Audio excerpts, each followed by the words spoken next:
ओम शांति। 29/5/2020 के ईश्वरीय महावाक्य हैं। आज हम सुनेंगे मुरली का सार। बाबा कहते, मीठे बच्चे, तुम्हें नशा रहना चाहिए कि जिस शिव की सभी पूजा करते हैं वह अभी हमारा बाप बना है और हम उनके सन्मुख हैं। नशा रहता है क्योंकि जिसको ढूंढने के लिए लोग कहाँ कहाँ जाते हैं, जिनके दर्शनों के लिए लोग कहाँ कहाँ जाते हैं और वो हमारे सन्मुख हैं। तो हमें कितना नशा रहना चाहिए? आज की मुरली का प्रश्न है, मनुष्य भगवान से क्षमा क्यों मांगते हैं? क्या उन्हें क्षमा मिलती है? क्या कहेंगे? कुछ भी होता है तो क्या करते हैं हम? भगवान को सॉरी बोलते हैं। तो क्या सच में हमें भगवान से क्षमा मिलती है? तो देखो आज भगवान खुद क्या बताते हैं। तो बाबा जब उत्तर बताते हैं, मनुष्य समझते हैं हमने जो पाप कर्म किए हैं उसकी सजा भगवान धर्मराज से दिलाएंगे, इसलिए क्षमा मांगते हैं। लेकिन उन्हें अपने कर्मों की सजा कर्म भोग के रूप में भोगनी ही पड़ती है। भगवान उन्हें कोई दवाई नहीं देता, गर्भ जैल में भी सजाएं भोगनी है। साक्षात्कार होता है कि तुमने यह किया, ईश्वरीय डायरेक्शन पर नहीं चले हो, इसलिए यह सजा है। देखो हमको खुद को नहीं पता है कि हमने क्या क्या अवज्ञाएं की हैं। तो बहुत सारी ऐसी बातें हैं जिसमें हमें जो ईश्वरीय डायरेक्शन मिला है कि बच्चे हमें कैसे उठना है, बैठना है, बोलना है, हमारी दिनचर्या अमृत वेले से लेके रात तक की जो हमारी दिनचर्या बनी है, तो वो सब क्या है? ईश्वरीय डायरेक्शन है। अगर हम उन पर नहीं चले हैं तो वो भी क्या हो गया? अवज्ञा हो गई ना। फिर दूसरी बात, हम किसी को दुख देते हैं, दुख हम किसी और को देते हैं और माफ़ी हम भगवान से मांगते हैं। तो क्या हमें माफ़ी मिलती है क्या? तो हमें क्या करना है कि हम कोई भी कर्म करते हैं तो बाबा ने उत्तर दिया कि किसी को सुख दिया तो वो सुख के रूप में रिटर्न होगा, और किसी को दुख दिया तो वो भी दुख के रूप में हमें कर्म भोग चुकतो करना ही पड़ेगा। इसलिए कहते हैं ना, इंसान जब कुछ बोलता है, करता है या किसी को दुख देता है, उस वक्त तो क्या होता है, उसको समझ नहीं आता ना। लेकिन जब कर्म भोग भोगना पड़ता है तब हम किसको दोष देते हैं? भगवान को दोष देते हैं। तो आज बाबा ने खास बताया कि हमें कर्म भोग तो चुकतो करना ही पड़ता है। आज की मुरली का गीत है, तूने रात गंवाई सो के, दिन गवाया खाके।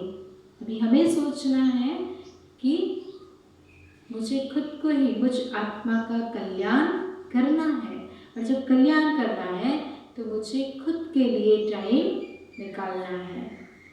अच्छा, धारणा के लिए मुख्य सार, आज की मुरली से हमने क्या क्या सीखा, कौन सी पॉइंट हमने अपने अंदर उतारी और उसको लाइफ में हम कहाँ तक फॉलो करें। तो उसके लिए बाबा हमें सुनाते हैं, पहले पॉइंट, हमें खुद को ही खुद की चेकिंग करनी है। अपनी उन्नति करने के लिए बाप की सेवा में तत्पर रहना है। सिर्फ खाना पीना सोना यह पद गंवाना है। दूसरी पॉइंट है, बाप का और पढ़ाई का रिगार्ड रखना है। देही अभिमानी बनने का पूरा पूरा पुरुषार्थ करना है। बाप की शिक्षाओं को धारण कर सपूत बच्चा बनना है। बाबा ने क्या कहा कि खाना पीना सोना यह तो जैसे पद गवाना है ना। वो लाइफ तो हर कोई जीता है कि खाना पीना सोना, है ना। क्योंकि भगवान ने हमें ज्ञान दे दिया कि हमें क्या करना है क्या नहीं करना है, और फिर हम खाने पीने सोने में ही हमारी लाइफ पूरी कर दे तो ये जन्म तो हमारा बहुत अच्छा है। लेकिन हमें अगले जन्मों के लिए भी तो कमाई करनी है।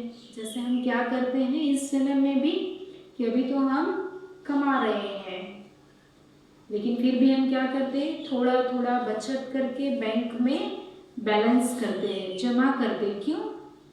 हम क्या कहते हैं, ताकि हमें फ्यूचर में ज़रूरत पड़े तो हम उसको यूज़ कर सकें। तो वैसे ही वो तो हमने एक जन्म का सोचा, लेकिन हमारे अगले जन्मों में भी हमें सुख शांति और समृद्धि चाहिए। तो क्या करना पड़ेगा, हमें वो भी जमा करना पड़ेगा।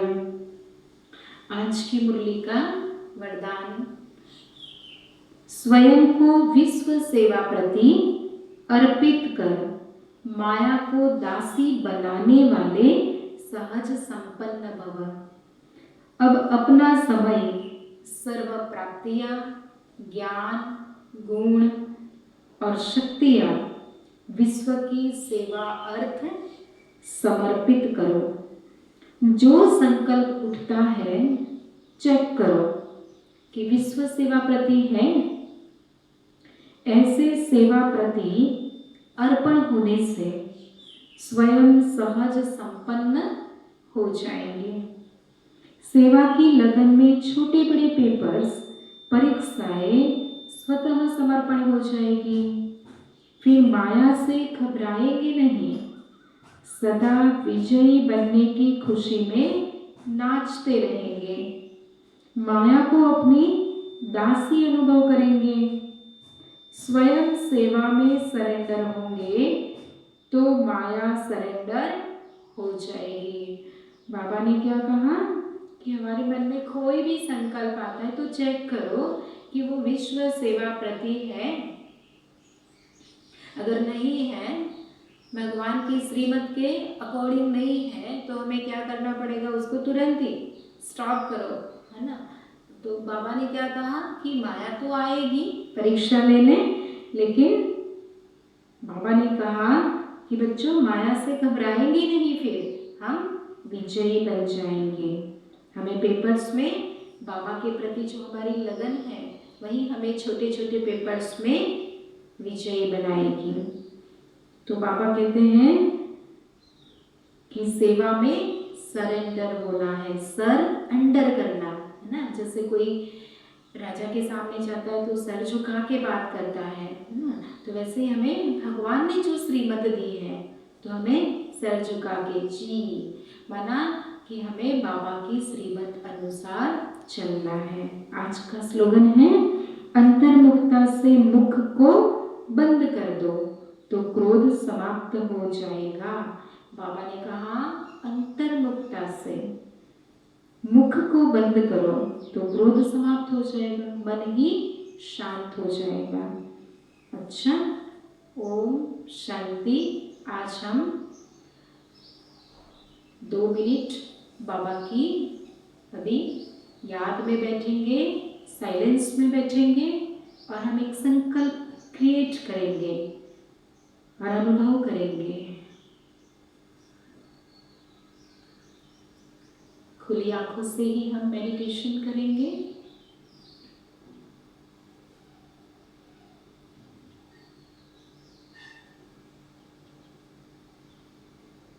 खुद को इस शरीर से डिटैच ज्योति बिंदु स्वरूप आत्मा समझें।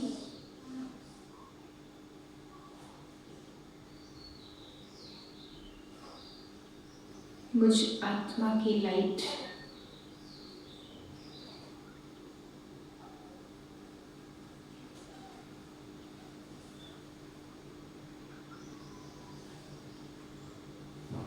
सकारात्मक संकल्पों से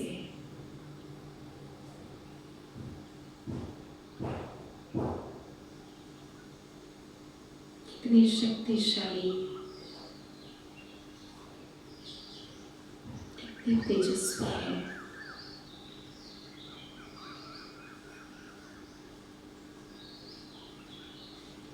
फील करें शिव बाबा का वरदानी हाथ मेरे मस्तक पर है।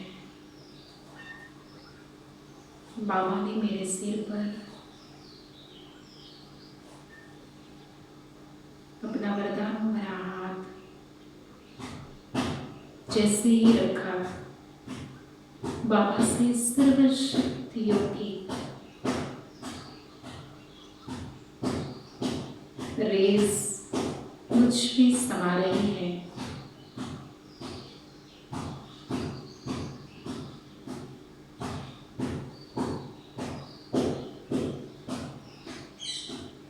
और मुझसे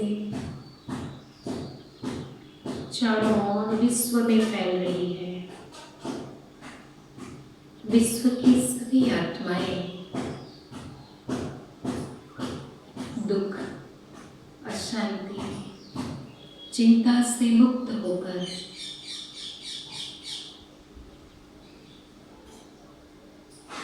अपने जीवन में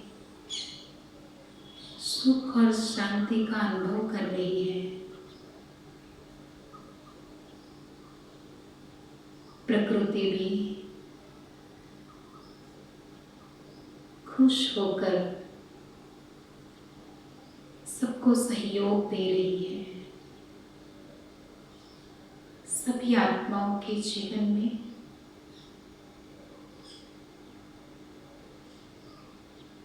संपूर्ण स्वस्थता, शांति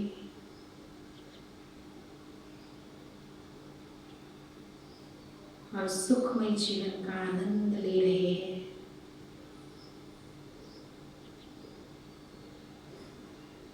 ओम शांति।